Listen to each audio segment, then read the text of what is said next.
Thank you, Judith. I feel like you could do the talk, as you know so well the work. Well, thank you. I'm very happy to be here among such great fellows. And thank you to the Radcliffe Institute and the team. I would like also to thank Meg Rotzel and Ouzaï for the show that you will see later. And I would also like to thank Julia Sweeney, my research partner, who has done a great job on that talk, but also researching for my current project at the Radcliffe. So I'm not a good improviser, so I will read. Sorry for that.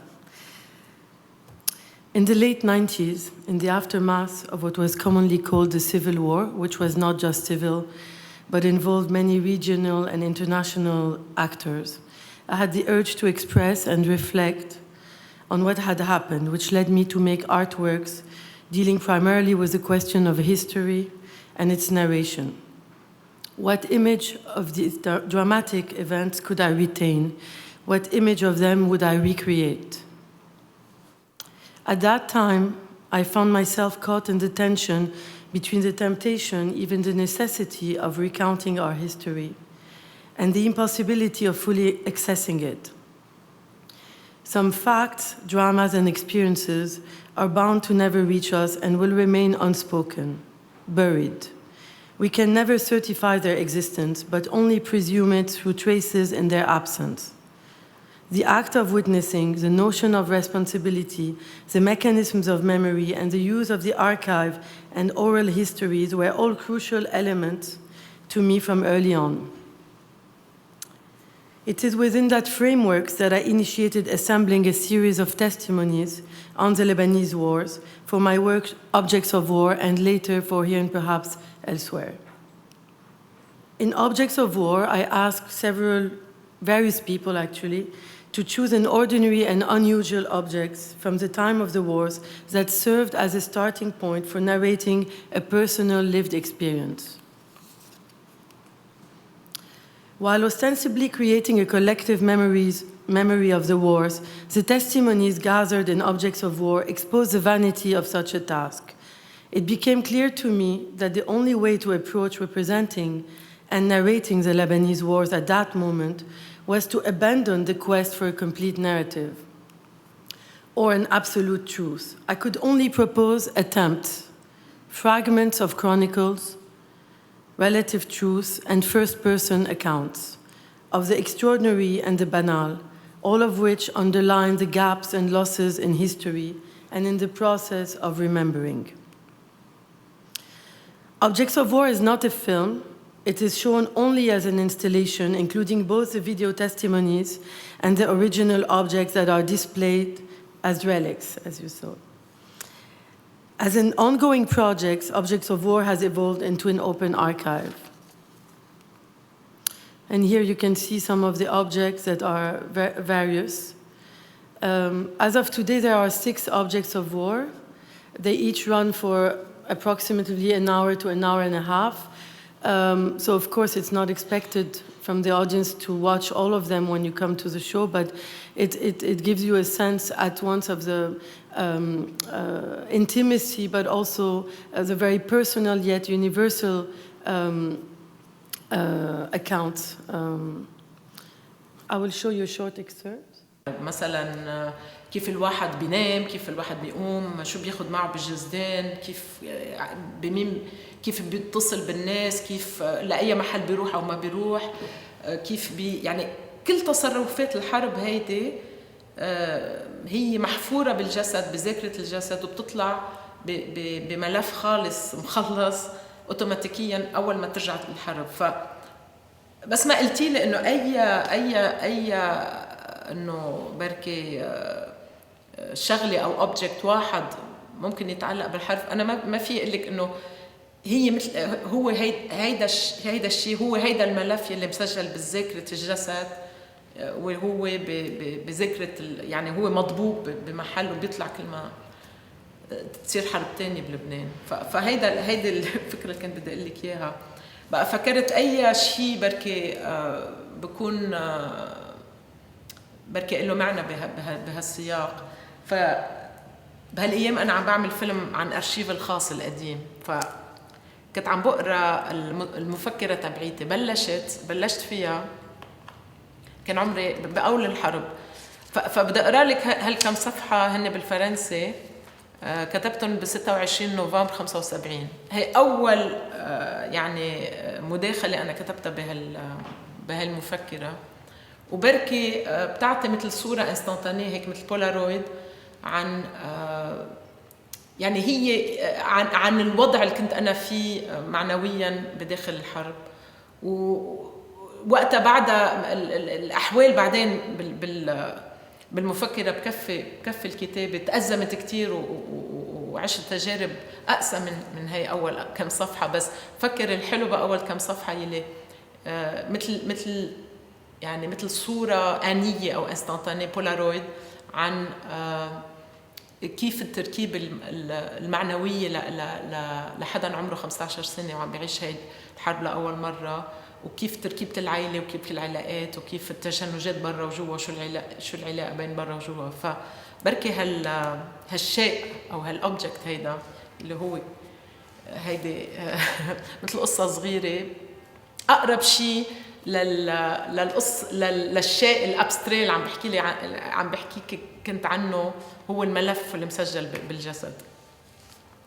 فهيك كتبت 26 novembre 75. Ça fait 7 mois, 13 jours que les événements ont commencé. Je n'ai pas collectionné les photos des journaux concernant les hawadith. Je n'ai pas écrit jusqu'à présent mes impressions, j'ai seulement pensé le soir quand il fait noir au lit. Je n'ai pas beaucoup senti ces événements. Au début, quand j'ouvrais le journal, 100 morts, j'étais épouvantée. Maintenant, 1 mort, je ne sens presque rien, je ne suis plus impressionnée. Peut-être suis-je devenue insensible, je ne pense pas. Au début des événements, je parle du début, j'ai tellement de mots à écrire, passé, présent, tout passe tellement vite. Maman maintenait l'équilibre de la famille, elle nous calmait tous. Puis il y a eu Claire. Je la plains, elle a piqué la trotte d'Australie au Liban, c'était son premier voyage, pour rester clouée chez nous pendant quelques semaines, mais je pense qu'elle s'est amusée. Près de chez nous, il n'y a rien, mais on entend des tirs et des explosions. La saleté, les ordures ont envahi les rues de Beyrouth, surtout la Boura devant nous. Et de temps en temps, on la brûle et ça fait de la fumée partout. Ce n'est rien par rapport aux monstruosités qu'on nous a racontées sur les tortures, les francs-tireurs, avec leurs silencieux, les enlèvements. C'est inimaginable et ça donne la chair de poule. On sort peu de la maison. Papa ne va pas toujours au travail, mais souvent. Mamie, elle, continue ses allées-venues à l'école, à la maison. Wafa enseigne un petit voisin. Tony descend chez les voisins. Moi, je vois de temps en temps Rula, Mona, Lina, mais le reste du temps, je le passe des supermarchés et à la maison. Ah, j'oublie, il y a aussi Tatiana Zena Karma. Je ne m'ennuie pas, mais le temps passe tellement vite que je ne peux jamais faire les choses constructives que j'ai plaintes le soir au lit. Ma volonté faiblit, il lui faut un remède. J'essaie de la regagner. There is no beginning, nor end, and no hierarchy or chronology among the various stories recounted. In both objects of war, and here and perhaps elsewhere, the fragments of history are memory and oblivion at the same time, parts of an incomplete whole when assembled, rearranged, and reinterpreted, they border fiction. Through here and perhaps elsewhere, I tried to regain an image of Beirut that had been fragmented in my mind for so many years. Could the fragmentation of the city only be captured and expressed by a fragmented image? Knowing that thousands disappeared during the Lebanese wars, actually we say around 17,000, and that in most cases the circumstances of their disappearance were never known, I traversed the former Green Line, the area that divided Beirut into east and west, and the common site of kidnappings, and asked people I encountered if they knew someone who had been kidnapped here. I filmed for 3 weeks, punctuating my journey with stops at the sites of former checkpoints, relying on archival photographs in an attempt to pinpoint their location within the present. And here you can see an example of some of these archival photographs. At times, people faced difficulty finding the exact location of the checkpoints within the cityscape. And when they did locate them, often their location did not match that of the archival photograph. Using documentary tactics, here and perhaps elsewhere, charts a personal map of a real space to comprehend its realities, constructing a subjective geography of space. In this work, the place designated as a green line or dividing line is central as an image and symbol, yet it is never defined and fails to be represented. One could say that although the dividing line physically exists, it became over time a mental line that fragmented the city and undermined coexistence in many of its areas. In almost every street I walked, it seemed someone had experienced a loss. And even though we were in 2002, the lingering presence of the war appeared in most of the stories recounted. I filmed without preparation, recording the speech triggered by my question, registering the mechanisms of recollection, reenactment, and narration in all their manifestations, from what people could or could not remember to what they refused to tell me or feared to say. And I must say here that had I done this film today exactly in the same manner, it would not be the same speeches that I would collect because the political situation has changed. So in that sense, it is also a diagnosis of the present. So the performance of memory here allowed me for the activation of the past remnants within the present. Its inclination toward omission and distortion and the discrepancy between what is brought to memory and what is documented interrogates the very idea of truth. I will show you a 4-minute excerpt.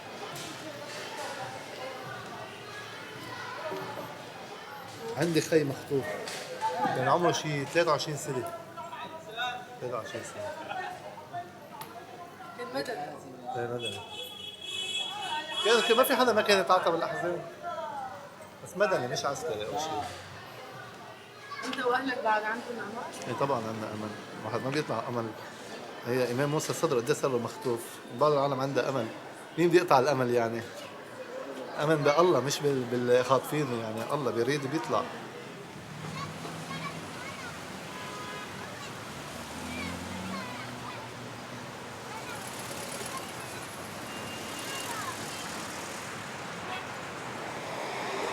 حتى من الأحداث لما كانت علقانة إسرائيل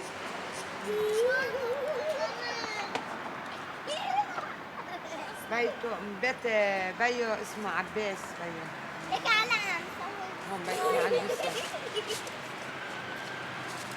عندي خي فقد كمان أنا هلا عيام كان بالمقاومة. مشان شو؟ انه انفقد لك حدا؟ لا لا لا. هلا عندنا خي انفقد. لأي إذاعة؟ تلفزيون؟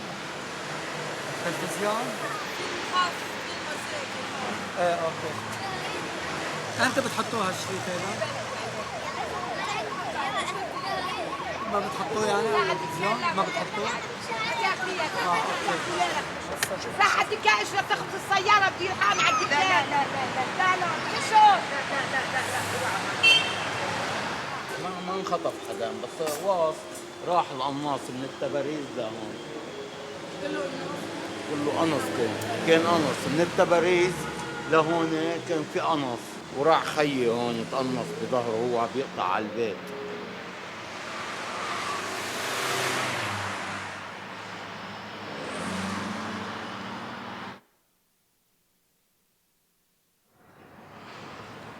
هذا جسر فؤاد شهاب.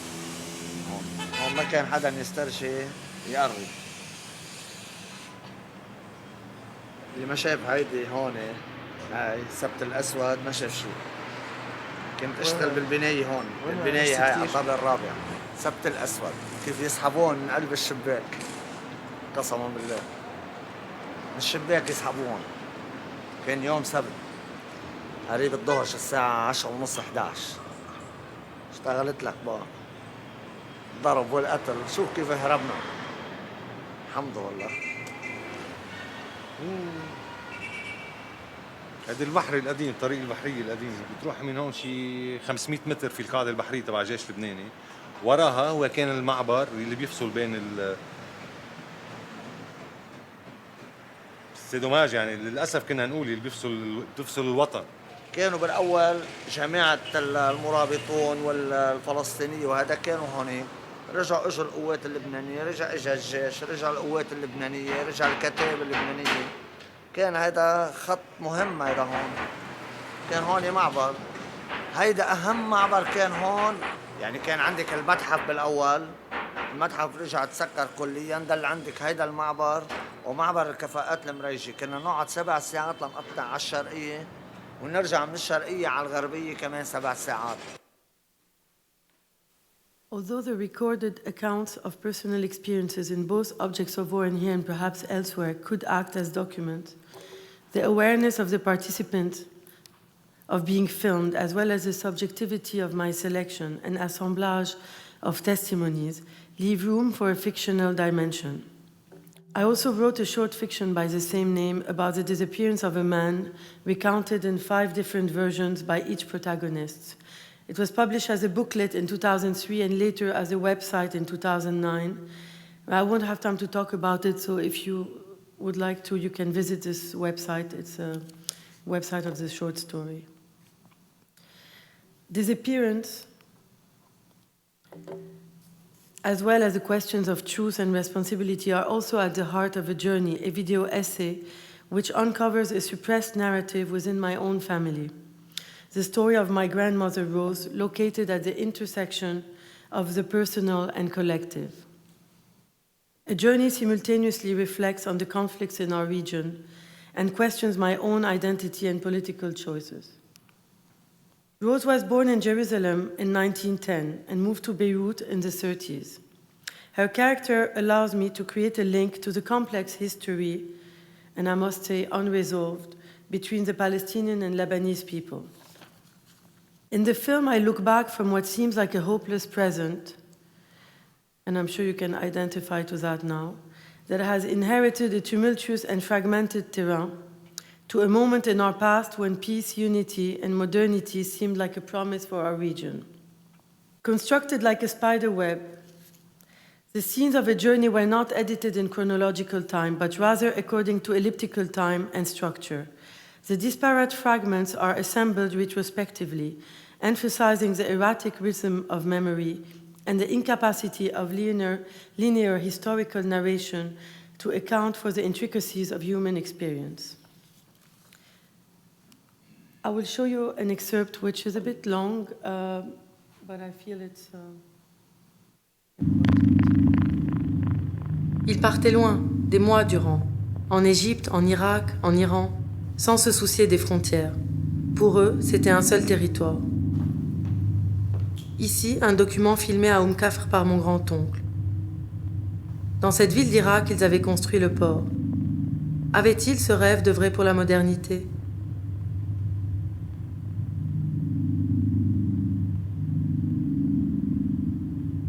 De ce temps-là dont elle me parle, au temps de l'occupation de la Palestine et l'exil de toute une population, à celui de la guerre du Liban, que me reste-t-il ?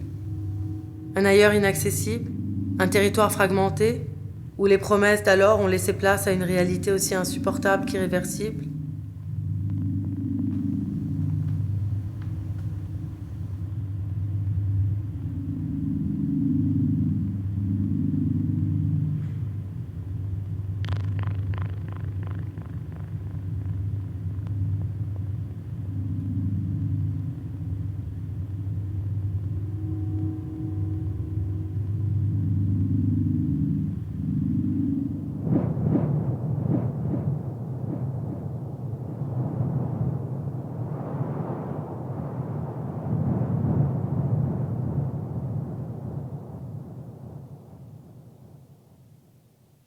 Si tu veux te maquiller, maquille-toi.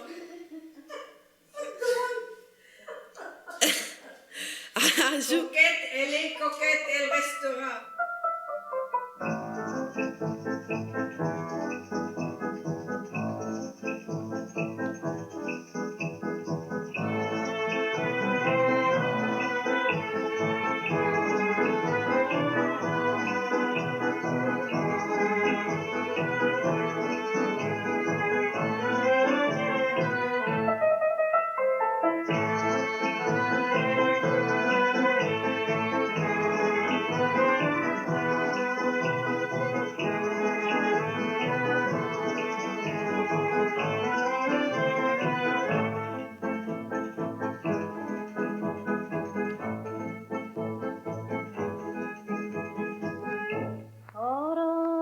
سلمى بلا ذنب جفتني وكانت أمس من بعضي. Et dis-moi, pourquoi tu nous as jamais parlé de la Palestine et tu nous as jamais dit que tu étais palestinienne à l'origine? Je ne suis pas palestinienne à l'origine, je suis libanaise, je suis née au Liban, d'un père né au Liban. Ma mère était palestinienne, oui. Donc tu es moitié palestinienne? Oui, ma mère était palestinienne, oui. Je reviens à l'exemple de Leila Shahid qui, elle, a, disons, ce qui est incroyable, c'est deux parcours et deux destins complètement différents. Donc vous êtes toutes les deux de mères palestiniennes. Elles, toutes les deux, vos mères sont émigrées au Liban dans les années 30. Elle devient l'ambassadrice de Palestine en France et le porte-parole de la cause palestinienne. Et toi, tu prends parti pour la droite libanaise contre les Palestiniens. C'est pas la droite, ça, c'est ces histoires. Vous simplifiez parce que vous connaissez rien à l'histoire du Liban. Donc vous simplifiez la droite, la gauche, ça fait très bien. Il n'y a pas eu de droite et de gauche. Il y a eu un pays qui était menacé d'éclatement parce qu'on voulait s'y implanter et que nous étions contre l'implantation. C'est tout à fait normal. Moi, je ne suis pas décidée à céder mon pays à qui que ce soit. Je suis tout à fait disposée à héberger des gens, à les aider et tout. Mais je ne suis pas du tout disposée à ce qu'on me prenne mon pays par la force. Et c'est ce qu'ils ont essayé de faire. C'est ce que Arafat voulait faire. Mais le Liban avait proposé aux Palestiniens de les aider dans leur lutte contre Israël. Donc le Liban est le seul pays arabe qui a payé le plus lourd tribut à la lutte contre Israël. En Syrie, pendant 40 ans, le Golan a été occupé. Il n'y a jamais eu un coup de feu tiré sur le Golan. Alors qu'il ne raconte pas d'histoire. C'est facile de faire de grands discours, mais si tu remontes l'histoire et que tu connaisses l'histoire, tu t'y retrouves. J'avais peut-être été maladroite. À travers mes questions, était-ce alors mon propre fantasme de la Palestine, celui de l'origine, de l'appartenance à une communauté, à une cause? Je voulais comprendre. Ce qui me semblait paradoxal ne l'était pas pour elle. Lors de l'exil de Palestine, sa famille bourgeoise et chrétienne fut intégrée sans difficulté dans la société libanaise. Il nous serait impossible d'être d'accord. De fait, cette guerre n'était pas la même pour elle que pour moi. Lorsqu'elle a commencé en 1975, je n'étais qu'une enfant, puis une adolescente. Ce qu'elle a pu voir, ce qu'elle a pu éprouver, n'était pas et ne serait jamais pareil pour moi. Aurais-je eu les mêmes engagements qu'elle? Serais-je partie pour protéger mes enfants? Aurais-je combattu auprès des Palestiniens? Comment le savoir?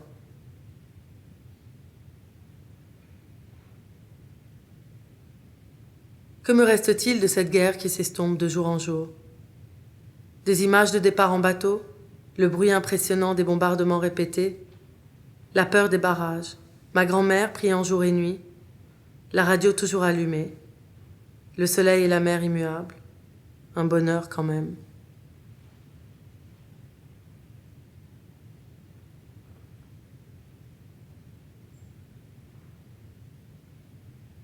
Et puis, ce drame qui a tout changé. Je sais que quand c'est arrivé, elle nous l'a dit, puis elle ne nous en a... Another central element in a journey is loss, visible in my grandmother's loss of her homeland, Palestine, and then her son, my uncle, kidnapped during the war and never returned. To this day, we have no answers regarding the true account of his disappearance. In the process of grappling with losses for which there are no reparations or recovery, the strain of memory is made palpable through the work's reliance on the mnemonic aid of archival photographs and 8mm films, as well as through the fragility of spoken testimonies.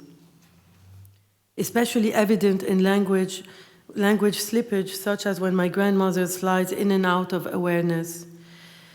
Ultimately, the third loss experience in a journey is Rose's own suggested death as her illness grows and she begins losing track with reality. Until the 2006 war, so I realized yesterday that you may not know what the 2006 war is. In July 2006, Hezbollah, so the Party of God, kidnapped 2 Israeli soldiers at the border of South Lebanon.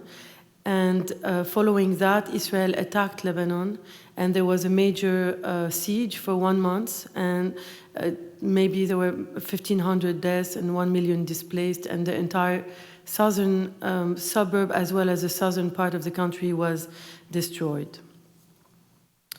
So until the 2006 war, I had never realized the work and the immediacy of an event. And I actually thought that the journey would be my last work dealing with the issue of war. The series of 8 prints and the video Nights and Days are part of a body of work that relates to the 2006 war in Lebanon, which raised the following questions. How are we to produce images of artistic value in times of war, in its immediacy, versus producing them with a distance on that event? Can we testify while still remaining at a critical distance? Nights and Days question the relation between the time of the occurrence of an event and the production of documents on that event. I was unable to produce anything during the 2006 war, but after 10 days, I started taking notes, daily notes. I wondered, if I document my daily life during that period, will I deprive myself from the capacity and the necessity to forget? I considered these collected elements as a trace to be later reintroduced in new narratives. Only a few months after did I feel capable of using these notes to construct a narrative that conveys at once a sense of urgency and my incapacity of representing this war. The photographs, so there are 8 photographs, and the video are based on the filmed and written notes made that summer. They interrogate the tension between the desire to witness and the desire to open a breach in the capacity of witnessing, to undermine it or accept its failure. The first part of the video resembles a diary of war, yet is not. It alternates day shots with night shots, with my own voiceover expressing the waiting, the interrogations, and the fears experienced in such unusual time. And I will show you an excerpt of 1 minute of the first part.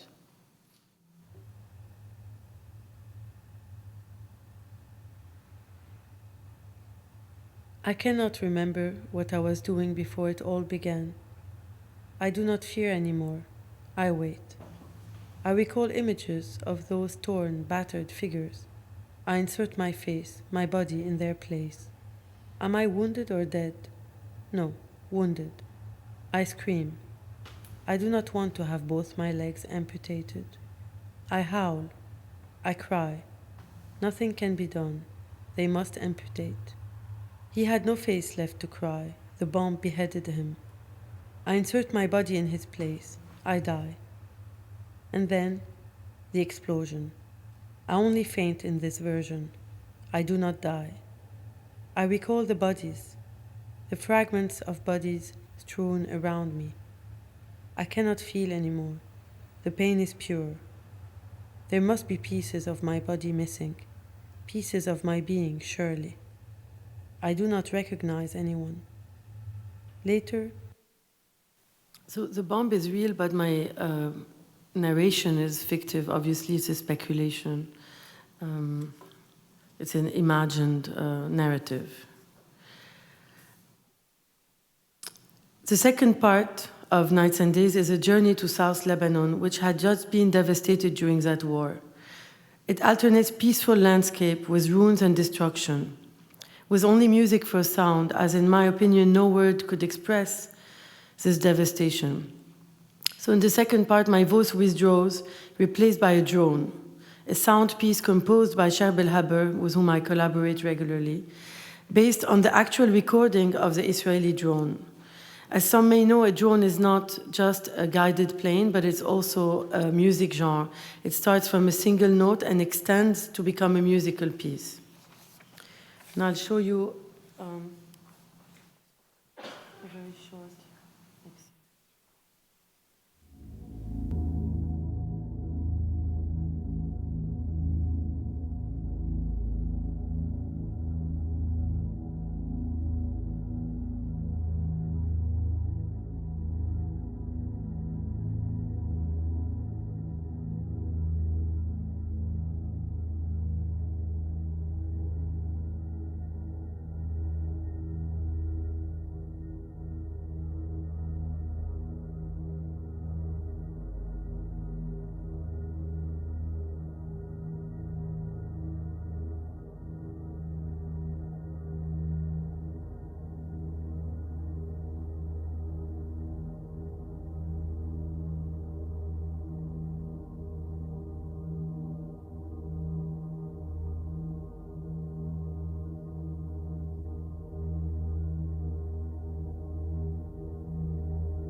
The experience of living in Beirut today, together with my desire to explore new modes of narration, has consequently led to a shift in my approach to image, speech, and more generally to representation.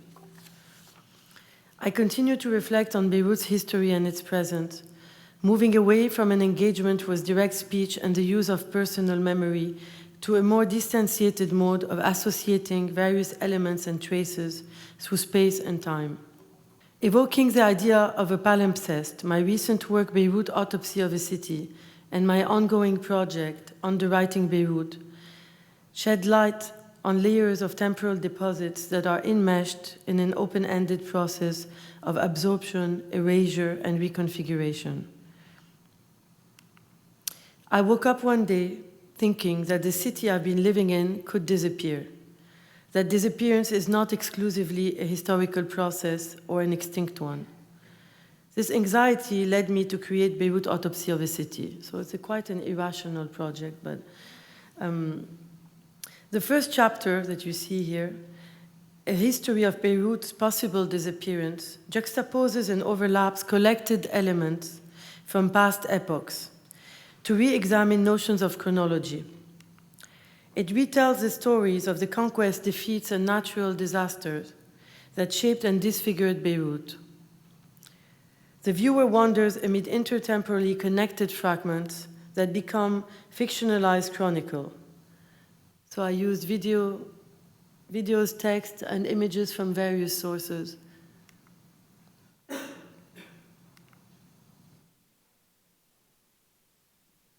And these are examples of the images contained in that first chapter.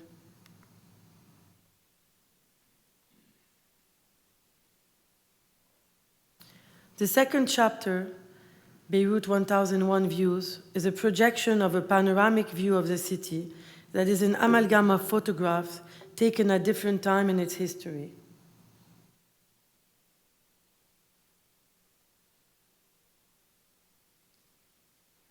In a single scene, a ship from the 19th century floats in a photograph of the sea from the 50s, under a menacing skyline from the 80s.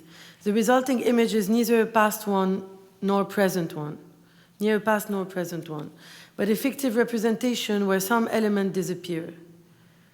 Within it, while other, and here you cannot see because it's a 16-minute animation which is deliberately naive, but you will see elements that appear and disappear throughout those 16 minutes.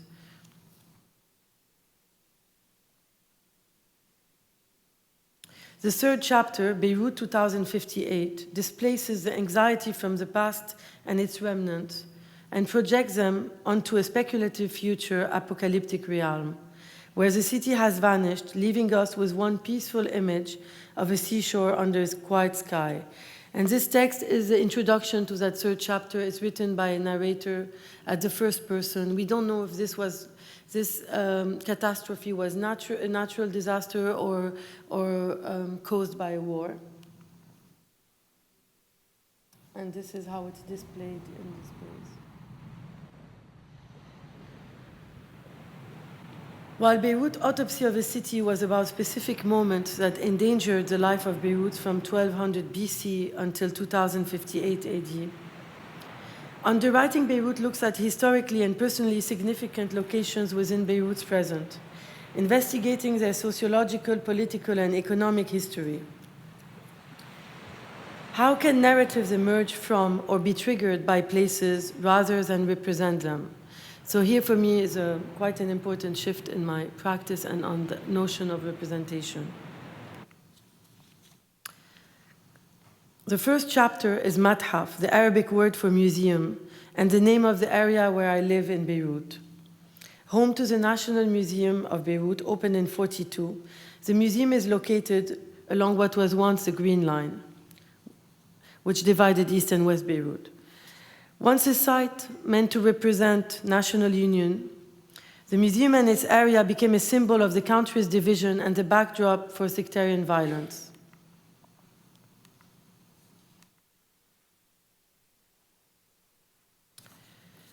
During the war, and despite preservation efforts made by the museum conservator to protect the collection by building walls and concealing objects with concrete, as you can see in that photograph. These are sarcophages that are covered with concrete to be protected from potential looting or from militiamen.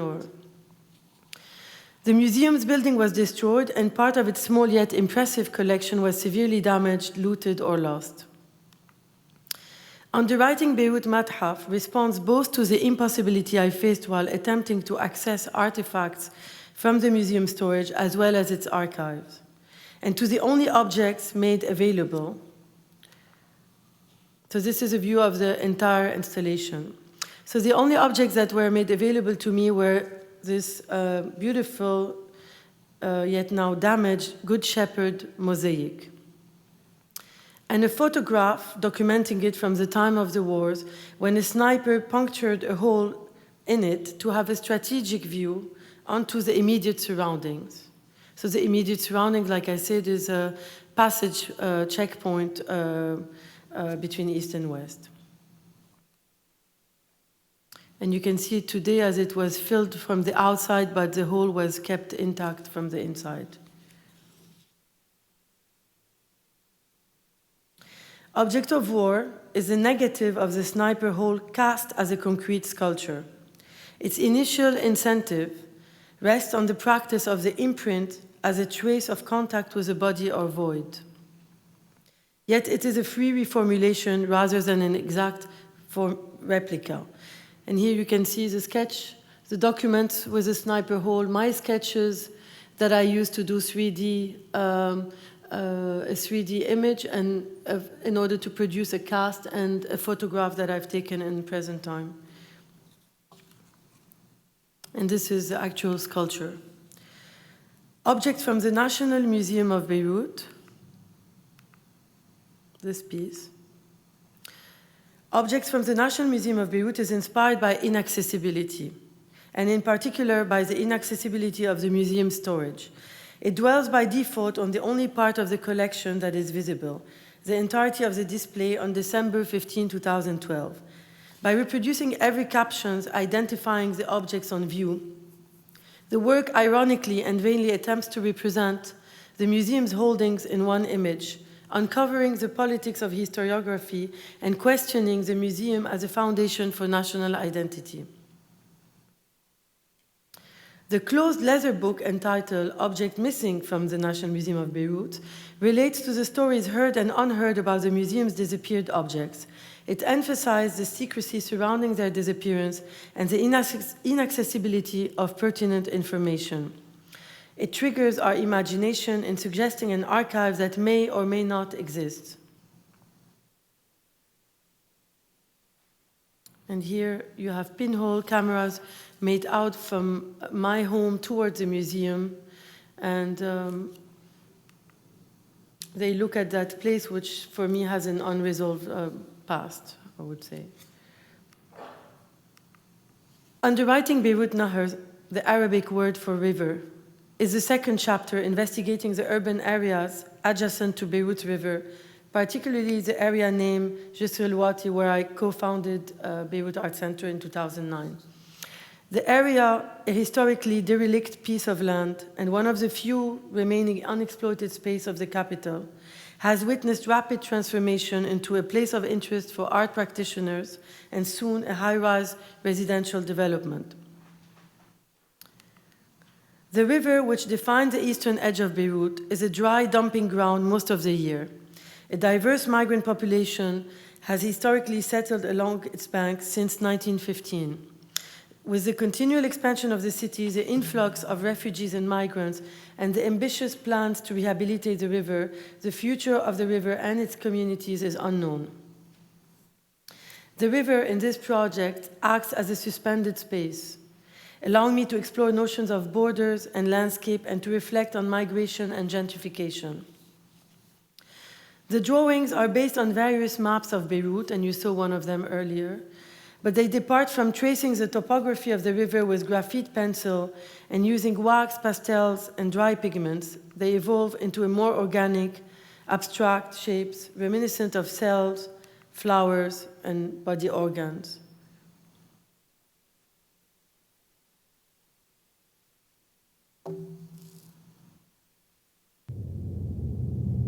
The video of the river combines one single sequence shot inside the dry river with a voiceover, a poetic account on exile and displacement. The three-screen video installation after the river, opening this afternoon, shows the river and its surrounding from various angles in an attempt to create a multi-layered sensorial geography of the space. And this is a view of After the River in Cardiff, where it premiered. The third chapter, which I'm currently researching at the Radcliffe Institute, is entitled Underwriting Beirut Ouzaï. The name Ouzaï comes from the name of a well-regarded Sunni imam and prolific lawmaker, Abdurrahman al-Ouzaï, who lived in the 8th century. Born in Damascus and later settling in Beirut, the imam was renowned for his tolerance. He argued over 70,000 cases and founded the main school of law practiced in Syria and elsewhere for centuries. He was buried near the seaside south of the city in a shrine. The whole area around his shrine became known as the Plain of Ouzaï. Today, Ouzaï would be identified as part of the southern suburbs of Beirut, which are often referred to monolithically as Dahiye, which means suburb in Arabic. Until the 50s, Ouzaï was no more than a plain of sand dunes. Today, it is a complicated, densely populated urban landscape, full of mostly informal constructions made by various waves of rural Lebanese migrants, mostly Shiite and other displaced people who settled and found refuge in the area in the 70s and 80s. The area has experienced countless overlapping claims and struggles for land ownership. Somehow, through it all, Ouzaï seems to resist definition, existing inside the loopholes and edges of legality. So I came to be interested in Ouzaï through my feature film And the Living is Easy, because one of the characters whom I met, Firas, was living in Ouzaï, and this is where I first started filming there in 2011. At the time of the first settlers, the land was known as mushha, or state-owned land property held by municipalities or large groups of co-owners, which all inhabitants of the area had the right to use. Despite this, a few families made claims to the land in 1955. Their conflict culminated in a formal trial, Mahkamat al-Rumul, which means the trials of the dunes or of the sands, where it was ruled that the land would be private. Even then, people moved in and constructed homes informally despite the ruling, and sometimes in reaction to it against the government. Furthermore, properties were often co-owned by so many people that it was impossible to regulate informal settlement on private land. Nearby, beach resorts were being built along the shore, reaching their peak vacation traffic in the 60s. Ouzaï, amidst legal confusion and just north of the airport built in 1954, remained less desirable and less conventionally buildable.